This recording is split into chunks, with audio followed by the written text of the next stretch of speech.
My name is Jared Bunch. I'm from the Intermountain Medical Center Heart Institute in Murray, Utah, and also work at Stanford University. My professional title, I'm the Medical Director of Heart Rhythm Services for Intermountain Healthcare, and I direct heart rhythm research at the Intermountain Heart Rhythm Institute. I just recently completed presenting at the International Academy of Cardiology annual scientific sessions here in Vancouver on the topic, is it time to rethink our models of stroke in patients with atrial fibrillation? Should I keep going? Yes, sir. Oh, yes. Okay. So really the talk was designed for us to consider and to begin to question what the role is of atrial fibrillation with stroke. We spend a lot of time and effort believing that atrial fibrillation causes the heart to go rapid, the upper chambers become hypokinetic, blood becomes static, it causes inflammation, stroke forms, and then a clot is ejected, which ultimately causes stroke. And in that paradigm, we believe that the disease is focal, and the stroke, it results from a focal disease source.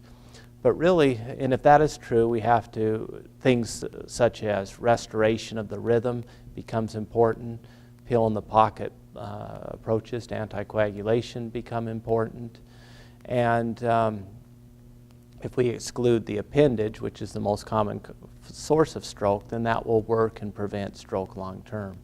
But we presented a second paradigm, and that is that atrial fibrillation is a risk marker of a systemic vascular disease driven by hypertension, obesity, sleep apnea, inactivity, sedentary lifestyles. And the consequences of this is arterial stiffness and microvascular dysfunction. And the atrial chambers then dilate and form a myopathy with fibrosis and scar. And this systemic disease state, in the presence or the absence of atrial fibrillation, increases stroke risk. And if this paradigm is true, then anticoagulation approaches need to be used long term, not as needed, to lower stroke risk.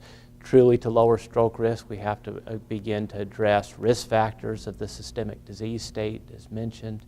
And then what we do with the rhythm won't have significant bearing as to stroke risk long term. And many of these things we began to discover as we have better monitors. We find that there is really not a temporal correlation of stroke and atrial fibrillation. We have now many studies of occlusion or removal of the appendage of the heart.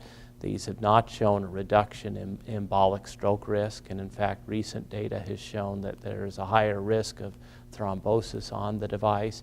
And we know from prior studies now a decade or more old that really medications that aggressively control the heart rhythm don't necessarily lower stroke risk.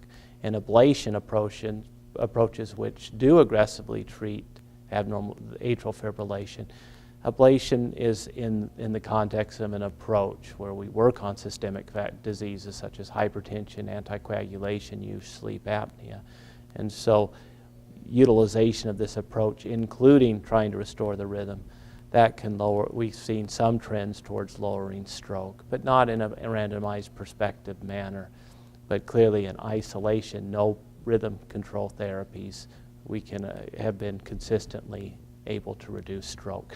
So we presented ways that we can understand the body better, biologic solutions and biologic risk markers that are much more predictive of stroke.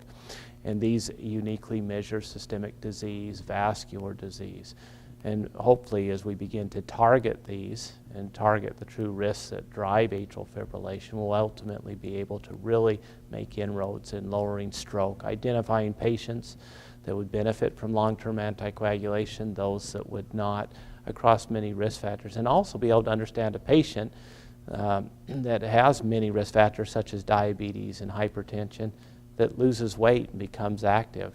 And starts to lower the risk of these diseases. Do they need the same treatment as a person that doesn't undergo lifestyle changes such as and maintains hypertension and diabetes long term? What's the difference in those patients? So all of those were presented at the meeting, and we hope that as we consider atrial fibrillation as a systemic disease state, we can really begin to target its roots and improve its outcomes.